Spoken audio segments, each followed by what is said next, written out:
if you miss a feeding, if your day does go awry and you do take that risky 37-minute move and you end up late, or you miss a pumping at work because it just got too busy, again, this is where you don't beat yourself up. You just pick up where you left off and keep going. Your body does adjust, your baby adjusts. Hey, this is Mama Jane. And this is Mama Vicky. Welcome to the Cycles and Sanctity podcast. I'm a Billings ovulation method instructor and a certified Catholic mindset coach. And I'm a labor and delivery nurse, an IBCLC, and a La Leche League leader. We're here to share with you the beauty and the pain of your cycles. Have you considered honoring your cycles throughout the journey of your womanhood? Have you ever considered your cycle as a tool towards your holiness? Well, sisters, it is. We're excited to walk this journey with you. So go grab your favorite journal and pen and your hot beverage, and let's do this.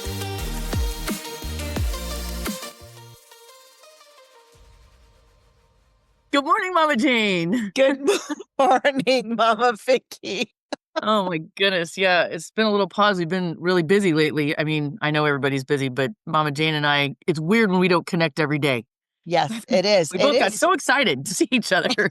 Exactly. Yeah. And I can't believe it's a new month. I just can't believe it's September. Oh my gosh, I know. But we've had such great response for the breastfeeding month in August that we really wanted to continue this conversation because there's just so much more, right? Well, and this is just a cool transition because here today our topic is breastfeeding and returning to work. Kind of grace for the journey, because this is a natural transition. We've prepared for breastfeeding, the actual breastfeeding, overcoming difficulties, and now many of you, unfortunately, have to go back to a physical job outside your home. It's all work, mamas. We recognize that staying at home is also a full-time job. Yeah. And I mean, fortunately for us, we own our own business. But you're right, going outside and having an employer telling you what to do, how to do it, giving you the maternity leave, giving you the space. I mean, we want to talk a little bit about this. And I've just been passionate about this for years, is having those conversations with HR on maternity leave and breastfeeding support in the workspace. And that's going to probably be a whole nother podcast that we're going to talk about. But this is really important. I didn't have a voice. I didn't know how to speak up. I was the only female officer that had been pregnant. They had never seen a female officer in that brigade. So they didn't really know what to do with me. And I came back to breastfeed a little bit. I tried, but that was back in the 80s. So this is 40 years later. Hopefully we've come a long way. And we have support. And so we want to be there for those who don't have the support, or even just to start thinking about this kind of stuff. Right. I mean, things have definitely changed in the workplace. However, I mean, I work in maternity. I work in labor and delivery, mom, baby, well baby nursery. And there's many of my coworkers that are having babies and come back to work. And a lot of them try to go down to part-time, but some of them can't. Regardless, a 12-hour shift can get busy and you're there to work. So it's all hands on deck someday. So even though sometimes in your workplace, you have the breastfeeding room, you have the place to go, it's number one, yourself. You've got to remind yourself that it's worth it. And whatever you're going to, quote, interrupt. I mean, I definitely tried to let my coworkers know, hey, I got you. I got your patient for 30 minutes. A lot of times, one of the troubles is we're nervous at work. When we get there, we're nervous. I'm a nurse, but you could be a secretarial job, which I know that's way dated terminology, but HR. an HR you rep. could be a desk job, which is equally important. And then you feel like, oh gosh, if I get up, then my productivity is going to go down and it's going to put more on my coworkers. And so not only knowing your company's policy, talking to HR and let them know I'm a breastfeeding mother, and most places have to provide you a spot that's not a bathroom, but talking to your coworkers and say, hey, guess what? I mean, you got to just drop some fact bombs on them. Like, guess what? Breastfeeding, me going to pump may seem annoying, but it's going to keep me here more because my baby and I will be less sick less often. Yes. So this 30 minutes beats 3 days, 2 weeks. You're right. That is a really, really great attribute and something to really be speaking about to the HR or your employer who maybe you were the first pregnant and breastfeeding mom that they've ever had, like my situation. Maybe you're in a male dominant industry like engineer or something where you might be the construction. Yeah. The other thing is here, I have a lot of prisons and there's a lot of prison guards. Mm, And so those mamas and prisons do have rules outside the box of most of our places of employment. right. That's just another place you definitely have to talk to your employer and be like, "Hey, I need to breastfeed and I need to find a way to take these breaks." Because a lot of those prison guards don't get really great breaks or they're, like, Yeah. deep into the prison, so they literally get Yes. back out to a spot that's safe. Yes. And honestly, guys, pumping, it's not like you're getting butt naked, okay? Yeah. I mean, I'm not trying to be crude, but so even if you're in a profession that we are not familiar with, but you are, like, in a spot where I'll use a prison guard, like, they really only have their tiny little break room. It's usually 2 of you, so even if it's another guy, you can be like, "Yo, I gotta breastfeed, why don't you make rounds?" I mean, you can discreetly pop on your pump, and your male counterpart could turn around and, Yeah. hey, and then you'd be educating him for when his wife Mhm. has a baby. Mhm. Yeah, absolutely. That is really good food for thought for those who are either pregnant or breastfeeding. You just had a baby and you're planning on going to work and finding that right support. Like you said, asking the coworkers to support you. And, it's not like you're sloughing off. You are actually doing something. You are providing milk for your child so that your child will be able to be nourished the next day or for 3 days or whatever. I think most coworkers are understanding, and a lot of them maybe have never especially, again, if you're in a male-dominated force, they don't know about breastfeeding. Maybe they do have a wife that did it, and they're just like, "I don't know, Susie breastfeeds. I bring her Yeah. water, that's all I know." Well, and it's so funny you say that because when my daughter started going back to work, she had a conference that she was asked to be on a panel and she accepted knowing that there were going to be some other events that were going to be much harder for her to participate in as a breastfeeding mom. And so she chose to do this one. It was close to my home. So we talked about it. She came and spent the night with me, and then we caravanned up to the university where the conference was. She changed the baby, she nursed the baby, and then she went off to her conference. And then I took the baby and found a place and took care of her. She provided me with a bottle just in case. And that just in case was really good. But afterwards, we went up and she was networking, showing the baby off. And I was talking to some of her, they weren't coworkers, they were different organizations, different Colleagues, nonprofits, kinda colleagues. Yeah. peers. And I was like, my daughter's a badass. And they're like, oh, yeah, your daughter's awesome. And I'm like, yeah, this is how you support women so that they can still be the amazing worker that you need them to be. Mhm. And yet she was so calm and it just flowed. And one of the guys, he's in another nonprofit organization, and he kind of looked at me and goes, I never even thought about a maternity policy or breastfeeding policy. I don't even know if we have one. I said, well, you get to go investigate. And if there isn't a policy, maybe you could be the instigator. And he goes, you know what? Thank you. That's a really great thing to do. Yeah, you're right. We should be supporting our women. So that was just one thing. Now, whether he does it or not, you know, but let's talk about actual pumping and freezers. I'm gonna jump to that, but 2 things. There are books out there, they're kinda dated, and I know one is, like, Nursing Mother, Working Mother that's got a lot of tips, Hmm. and there is one is actually written by 2 women soldiers. They're older, they're 90s books, but they're Hmm. very, very good and have real life Hmm. experience, and you can get super creative, Hmm. Hmm. especially if you have support. I actually have a coworker that they had planned a trip to Europe, a 2-week trip to Europe way before she got pregnant. They kept it. I mean, she has tons of support, huge family, big Mexican family, not that that matters, and she pumped milk. I mean, she started preparing for this trip, and, hey, she went when that baby was, like, 11 months old, and that baby's 21 months old, still nursing. Wow. So, I mean, it's something you have to tackle day by day, but I'm just saying that don't get discouraged. It can seem very discouraging in the moment and be like, "Oh gosh, I have no support. This is too hard. I don't wanna take a break," but you just gotta, like anything, get into a pattern, get Yeah. into, like, a rhythm, and, "Hey, this time I pump," and your coworkers will know, and they won't even think about it. They'll be like, "Oh, she's pumping," and, Yeah. yeah. I just want to remind our listeners also, and we'll drop this link in the show notes, but we did interview Megan Gephardt, who used to have a podcast called Armed to the Heart. She talked about being in the military and being a mom. And she Oh, yeah. left the Mhm. military. Now she's doing Apostolic Fruit with, I can't think of her co host anyway, but we'll put that in the show notes because that was a really, really good interview. And listening to her story about sending her milk back from the field with dry ice, doing Mhm. all those things. Like it did take work Mhm. and it did take thinking outside of the box, but her determination, being able to still breastfeed her son while she was in the field. And, Yeah. it doesn't matter what field, like oil field, Yeah. construction field, That's right. That's right. lumberjack Yeah. firefighters, Yeah. Police FSC. EMT. Yeah. Yeah. All those things. And I find more people are supportive than not. Don't mamas, I know there's stories out there where you have a disgruntled coworker that goes to the boss and is like, "Well, Vicky took 37 minutes instead of the allotted 30." That can usually be worked through as well. Yes. So let's And talk about the how to. yes, pumping. So I 10 out of 10 recommend mamas if you have at least 6 weeks, you're gonna only breastfeed for 4. I mean, you can pump for relief, like, if you get engorged, if you've got some extra time on your hands, you feel still kind of full, like, I'm not saying you can pump, like, if you wanna practice, but don't take that seriously. Kinda like when babies are learning to eat solid food.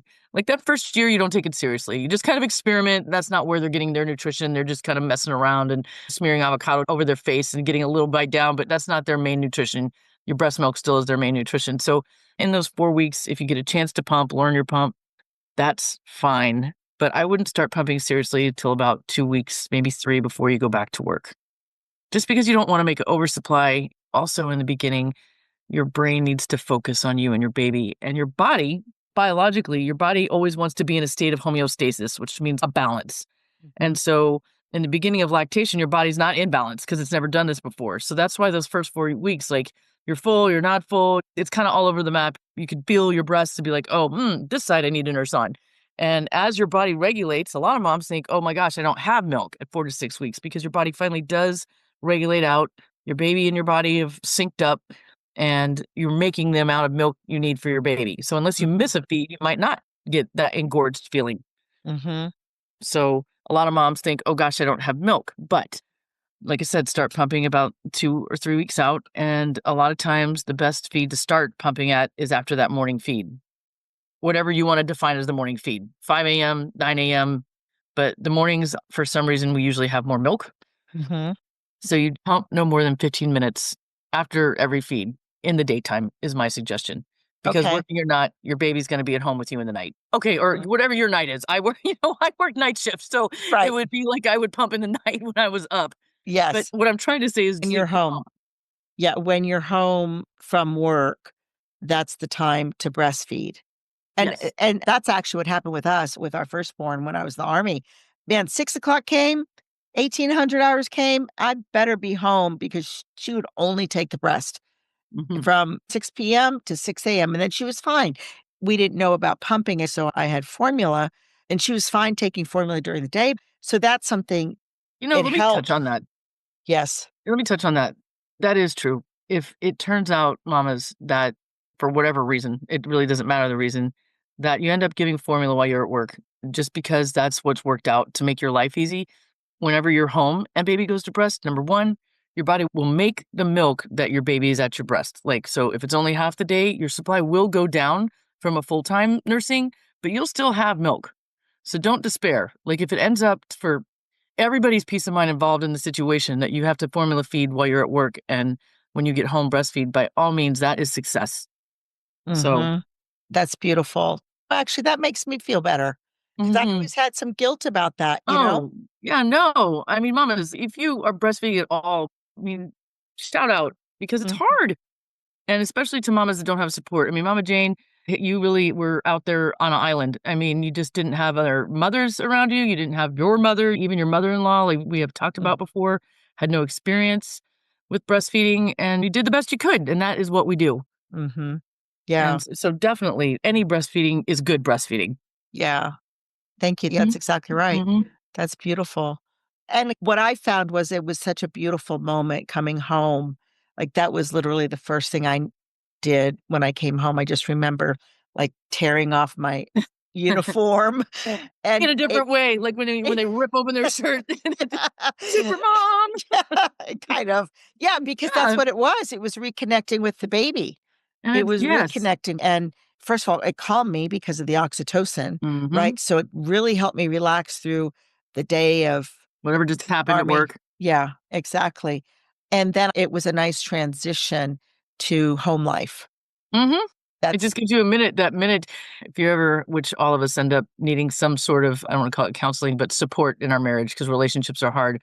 But they tell you if you're coming home from work or if you're home and your husband's gonna come home from work, like, kinda pull yourself together, get that hour of you time to ooh, and it's kind of like that. When you get back home mhm, and you and your baby reconnect, it's that time that you're like, "Okay." And yes, mamas another example, my daughter-in-law, she's a phenomenal mom, and she was able to exclusively breastfeed for 6 months, and then she mhm, went back to work, and she is one of those moms that just had to transition to formula, and you know what? Her baby is beautiful and perfect, and they're great parents, and you do what you can do. mhm. Another way that we supported breastfeeding moms when I was working at a child development center was when we were in the baby room, we always had a rocking chair, and there was a couple of Mhm. moms that would come in and And they would sit and mhm. they would nurse their baby before they picked up the bag and all of that stuff. And it was a nice way as they were breastfeeding, we just kind of share with them throughout the day what happened and whatever out of the ordinary or just little things they want to hear. Yeah, I kinda had the opposite experience that I stayed home with the first 7 and then number 8, I had to get back to work, and my youngest went to in-home daycare. And honestly, she did not know much about breastfeeding. She was like, "You're gonna what? I have to do what?" And she's like, "Let me just," I'm like, "No, here's her milk. I'll be there." And I would come in and same thing, I would nurse her before we left. And I got to talk a lot to her. And actually, at the time, I was a breastfeeding peer counselor at WIC, and daycare providers can take classes at the health department to like keep their daycare status up. And we did, and she just really learned a lot, like in a communicative, we're working together. I'm the parent, but you're my caregiver. And hey, you've got this kid all day long. I mean, this is my most precious I can't make another one just like her, so it was a really neat relationship and really cool to see the daycare providers. Like, they want Understand. to be on your side, but they are Yes. daycare providers with 6 other kids. Right. So, it was just kind of a neat relationship. Yeah, and that's another good question as we prepare to go to work is finding the caregivers that are going to provide you the support, that Oh, are for not going to sure. fight against you. You're Absolutely. like, oh no, they didn't take the bottle. We had to give them whatever. But really honoring and understanding how important breast milk is to the development of the child, the health of the child. So you could always, And her health. The other cool thing about moms that can take a minute and nurse at the daycare, all those germs that are running around, you're getting exposed to them, and because you're an adult, your body probably has immunities to a lot of it, and thus your baby's gonna get the antibodies to all the mm, stuff that's in the daycare. yeah, So, they're less and sick less often. It doesn't yeah, mean never sick, but right. As we're going back to school, right? yeah, That's been kind of the story that I keep hearing yeah. "Oh, I got this among cold." teachers and kids and little kids. All of a sudden, we're all in a room Get with back all into the this. herd. Yes, exactly. So let's talk about actual transitioning from nursing from the breast and then bottle feeding with breast milk with a Right, bottle. like the actual physical act of doing it. Well, number 1, it's often said a lot of success is if whoever's going to watch your baby. I mean, but sometimes that's not an opportunity if it's out of your family network Hmm. daycare. But definitely have dad, grandma, auntie, friend start feeding the bottles first. Because most babies smell mom and they're like, "Forget this. What's this madness? I want my mom." Yeah. So yes, number 1, pump and have somebody else give the bottle. Hmm. 2 things. Number 1, your baby may be like, "This is fantastic. It just is easy peasy. I like this." Or you might have the baby that's like, "This is awful. I want my mom. I only want to nurse at the breast." And both of those things are temporary and can be worked through. It's a Some new moms, depending on sensation. the age that you have to go back, you can even start in a sippy cup or a Oh. cup. Hmm. A cup. You don't have to do a bottle. There's Hmm. ways to do that. Again, depending on your provider. Right. But it is practice like Hmm. everything else. Right. And with mom's out of the house, sometimes it's easier because you don't hear the baby wails and baby doesn't know that you're around. So that might be a good time to venture out on an errand on your own or go get a massage or Get your hair done, get your nails exactly. done, Nails something, done. Yeah. Something take care for of you. you. Yeah, That's right. exactly. Yeah. Okay, so that's a really good thing is when first presenting the bottle, have a support person that's not the mama Yes. Mhm. to and with that one experience with my daughter, I could tell the milk came out really fast. A couple of times she kinda like, "Oh, oh," Mhm. and so I had to slow it down but yeah, she took it but they had been practicing for a while before that event. So Mhm. she was able to do that. Yeah. So going back to the pumping schedule at work, like what do you recommend as far as planning Well, that? most of us have 8-hour jobs, Hmm. so pumping twice, I mean, that's every 4 hours. So Hmm. pump in the morning before you go to work, pump once at your either morning or afternoon break, and then once at lunch. And then ideally, you'll go home and breastfeed. Oh, yeah, that's a good idea. Okay. I mean, Yeah. nowadays, though, Mama Jane, they've got pumps you can wear. I've got many coworkers, nurses that are pumping and working at the same time. Now, philosophically, I'm like, that's kind of terrible because moms deserve that private time to go pump. But if you don't get it or you feel full in between, that is a good investment. It is a good investment. They're pretty discreet. Mm. And that's just an idea, mamas. You can get those hands free breast pumps, and they're not as effective as the sit down, really attached electric pumps, but they're good. Uh-huh. So that's an option for Hmm. moms. But again, I caution that and don't only use that. Like you have a right for pumping time at the Yes. workplace. Yeah. So, like we talked about, communicate with your employer that you need those breaks, communicate with your coworkers where the break room is going to be and that Mhm. you're going to go on that break.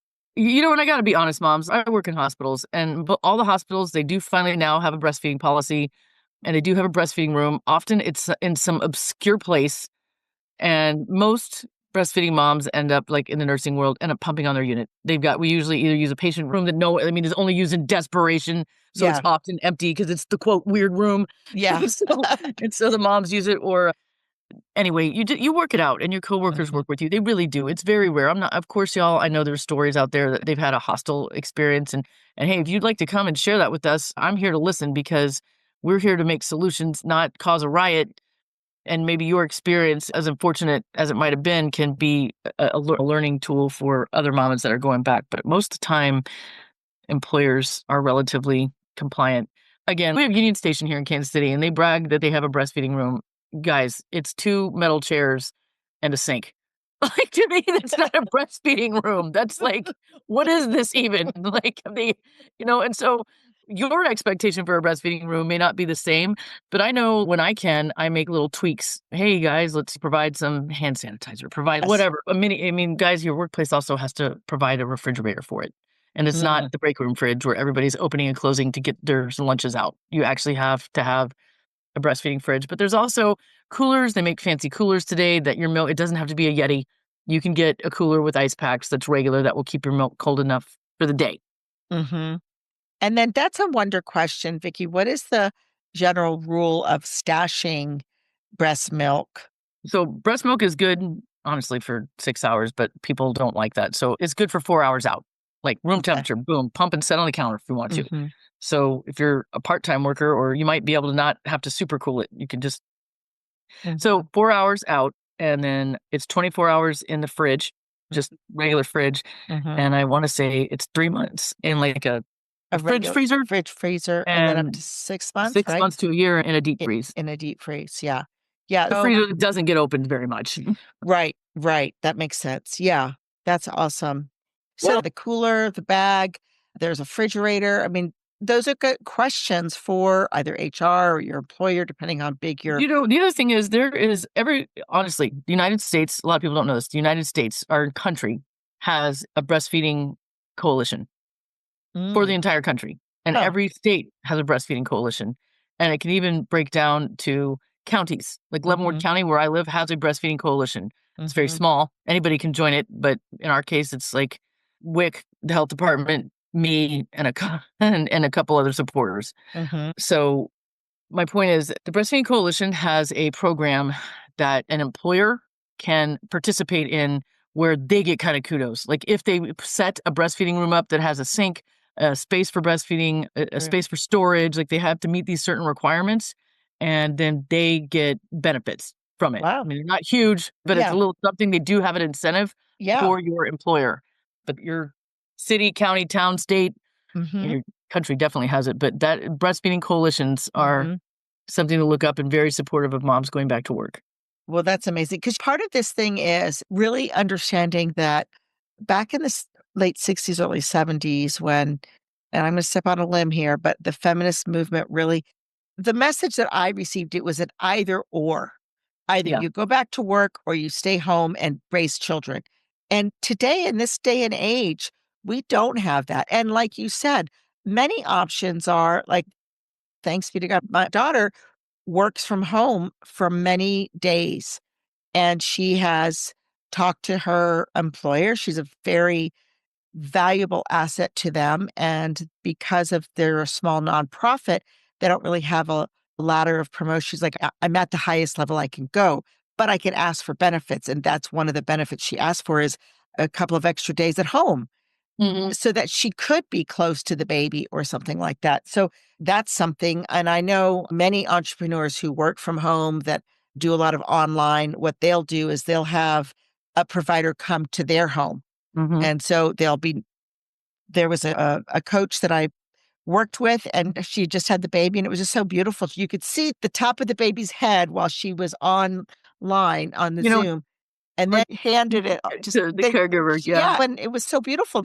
This is how we should be supporting our mamas. Yes, and my daughter Nancy's a nanny, and she Mhm, has nannied for a couple families that the mother was in the home, but she just had mhm. to be in her office working, Right. kinda thing. Like, Nancy would bring the baby to mom to nurse, or Mhm. mom would pop out for a nursing and then go back in, so, Yeah.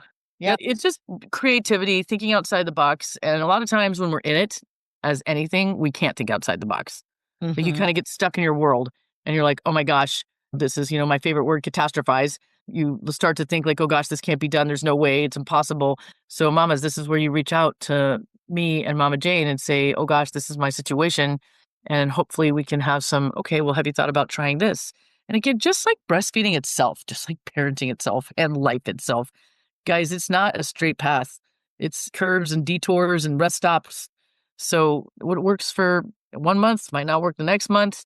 As it ebbs and flows, so do you. Yeah, and I love how you say that because a lot of times there are struggles. Like there may be a struggle in pumping.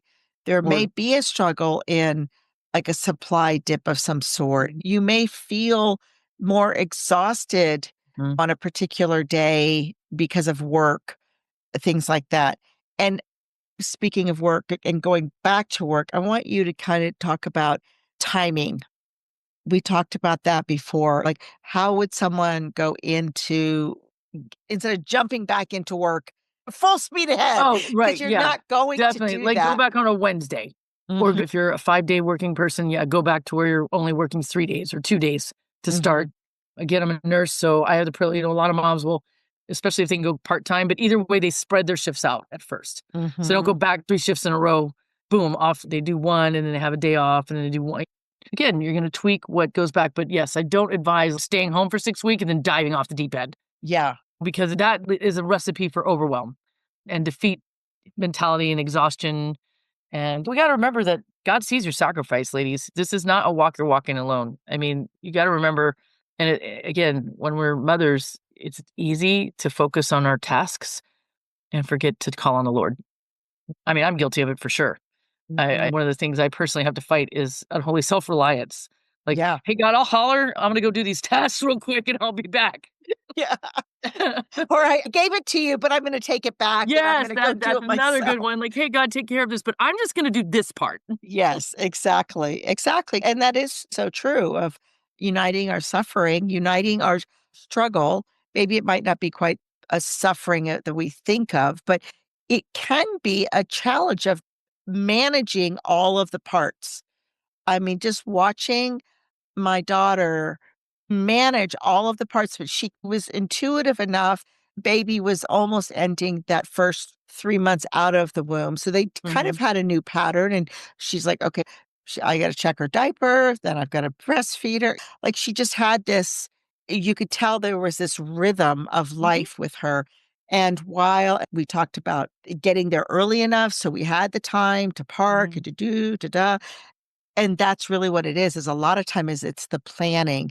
Like, things just take longer now that you have a baby, Yeah. and now that you are pumping, and now that you're breastfeeding. So, you may wanna get to the daycare earlier to do that one last feed there, depending on how far the daycare is Mhm. to you or the provider, whoever's It's definitely all strategic. You do have to plan it out, and you do have to allot for more time in case of all the things that could happen. I mean, it's all of us, even if you're not breastfeeding and you cut it to like, well, it takes 37 minutes to get to my workplace. I'm going to leave exactly where it's 37 minutes. I mean, that's a Yeah. high risk move. Yeah. That's a high risk move. It's true. And let me just pop this out there too, guys. If you miss a feeding, if your day does go awry and you do take that risky 37-minute move and you end up late, or you miss a pumping at work because it just got too busy, again, this is where you don't beat yourself up. You just pick up where you left off and keep going. Mm. And And your because that body happens, adjusts. your body does adjust, your baby adjusts.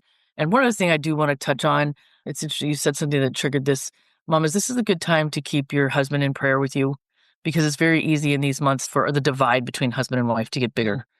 You're very focused on you and your baby. You're very much in mom mode, but you're still a wife. And I'm not telling you to sacrifice self for your husband. This is where I'm saying open communication is very important because you Mhm. may come home and be really touched out, but your husband may be really in a place where he misses you. Yeah. So it's very important to have that open conversation. And if you get a frustrating point, because it's easy for a mom to be like, oh my gosh, I'm the only one that does all the things. I'm Yeah. alone and nobody else here is doing anything. And I'm so Right. frustrated. And all of you guys just, Yeah. Yeah. and if That's you, exactly right. and oftentimes we're really not. I mean, yes, we're the only one that can breastfeed and pump. Mhm. But a lot of times husband is helping out. He just doesn't do it like you do. So you're like, oh God, the dishes are dumb. Or like, oh, how come he dressed my other kid like this? Or Yeah. easy to get very frustrated. So this is where Yes. take it from two mamas that have been doing this for a hot minute and Yes. have not communicated That's right. and found out where that leads and Yeah. not kept God in the marriage and not trying to wing it on our own. Like, hey, God, we got this. We're down here struggling. And that's what you're going to do is struggle. Yeah, absolutely. I love the way you brought that in as far as let's not forget our dads. Let's not Mhm. forget our husbands because they also want to have a relationship with us. They still desire us, the romance. And even though it's like, oh my goodness, I don't want to think about romance after I've been nursing this baby, but you are still a wife and you are still a woman. And there is that communication. And we talked about this. What do I need right now? That Mhm. is the best question to ask the other. Mhm. First of all, it challenges you to really speak up your needs.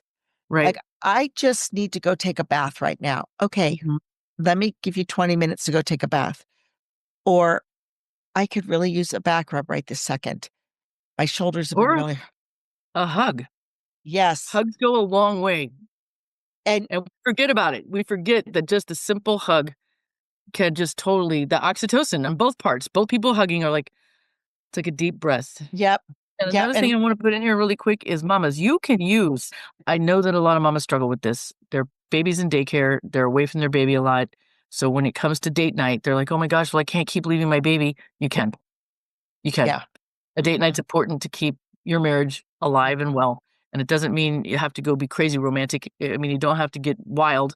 It can just be time, uninterrupted time with your spouse. mhm, It could be walking without baby. It could be at a restaurant. It could be anywhere, whatever it is you guys like to do. But definitely, I mean, sometimes it's once a month. I'm not setting an unreasonable bar here where right. mandatory Friday night date night. I mean, that's cool. That's great when you can do it. It's a nice Yeah, idea.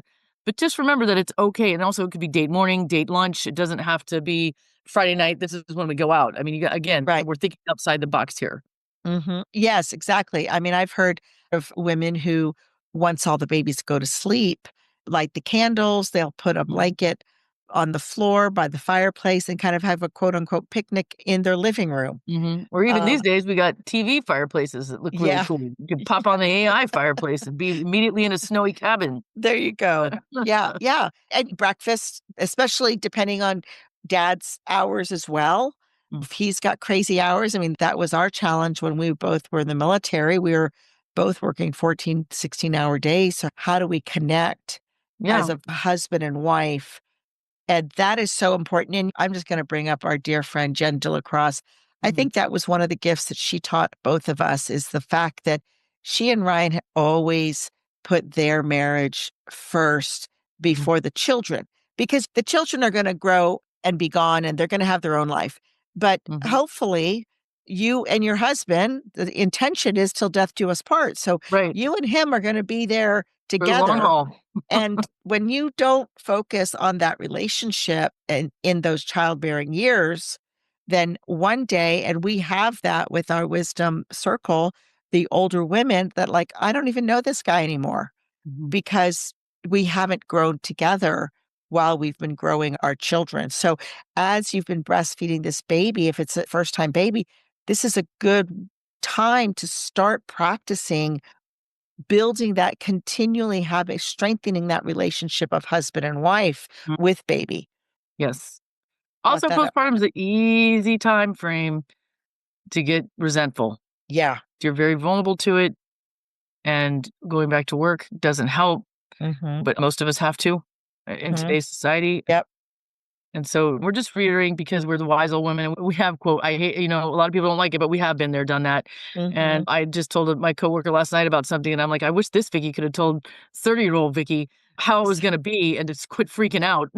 Yeah, yeah, absolutely. And this is where I'll admit I didn't really know how to bring God into my relationship back then. And so this is Mama Jane and I, with our cycles and sanctity, cycles and sanctity, because we do go through cycles and that's how we're going to get sanctified. And ultimately, we want to see you guys in heaven.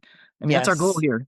Yes, absolutely. And just to bring up a spiritual practice, I Yes. wanna talk about the evening exam or the Yeah. exam Saint Ignatius talks about is really maybe a 5 or 10-minute evaluation, and really just kind of really the 4 things is like, what has God given me as a blessing?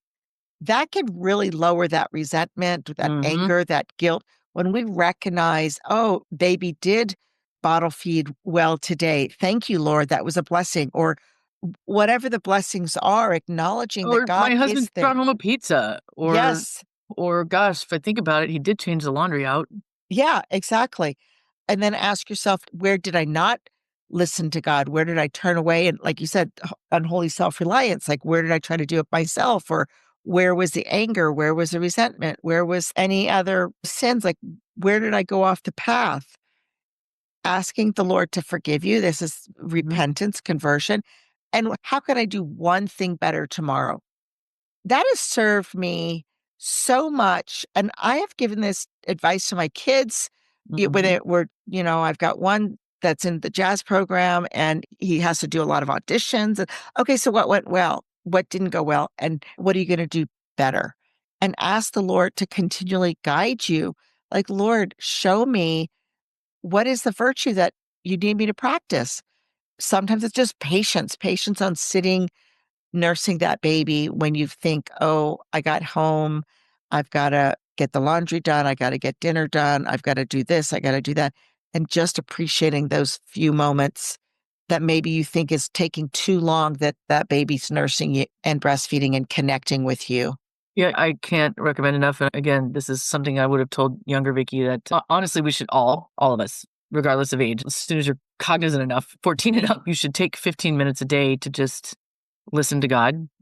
Mhm. And breastfeeding your baby, especially in the evening or the early morning, like the wee hours where it's just you and the baby. I mean, that's a good time. And we often forget it could be as simple as turning out, like, I love the surrender novena in song.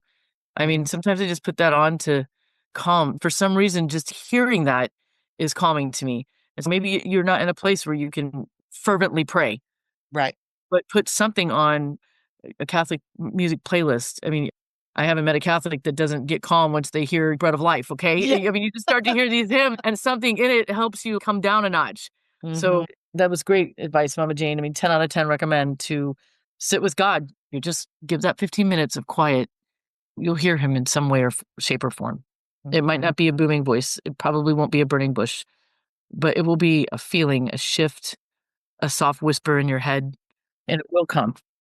And sometimes that's all you need because we are created by him and we're created for him. Mhm. And we're doing all these things as mothers, as wives, as professionals, because he has a plan for each and every one of us to glorify him here on this earth, that we can Amen. be with him in all the days of our lives in heaven. Absolutely. Well, mamas, if you have questions, please reach out. Either Yes. drop a note here, go to our Facebook page. We want to hear from you. And if you are struggling and you need help, advice, please reach out. We definitely want to walk with you. And so, We're going to close with the mhm, closing prayer. yes, in the Father and the Son and the Holy Spirit. Heavenly Father, we thank you for the gift of our children, our work, and the ability to nourish life. Bless every mama listening today with peace in her heart, strength in her body, and confidence in your love. When the days feel overwhelming, remind her that you are near, that her sacrifices have eternal value, and that she's on her way to heaven. We entrust her baby and her work to you through the hands of Our Lady of La Leche, patroness of the breastfeeding mothers. Hail Mary, full of grace, the Lord is with thee. Blessed art thou among women, and blessed is the fruit of thy womb, Jesus. Holy Mary, Mother of God, pray for us sinners, now and at the hour of our death. Amen. Amen. In the name of the Father, Father, Son, and Holy Son, and Holy Spirit. Spirit. All right, divas. Till Until next next week. time. God bless you. We hope you enjoyed this podcast. Go ahead and subscribe and share it to your best friends. And it would really help us if you wrote a review. Tell us how we're doing. We want to hear from you. And come on over to our Facebook page at Cycles and Sanctity and join our conversation. That's where we can talk every day and make this podcast into what you want to hear. See you next week, Divas.